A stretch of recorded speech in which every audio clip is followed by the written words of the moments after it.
না আমি 20 পর্যন্ত গণনা শিখবো।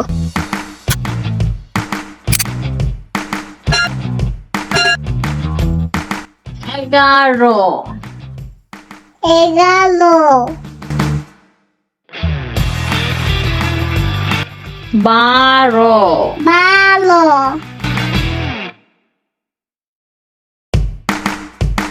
তেরো, 13,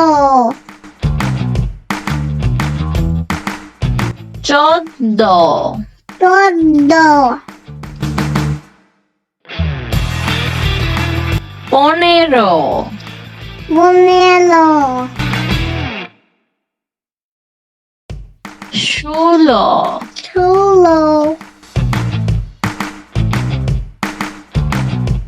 সতেরো, 17,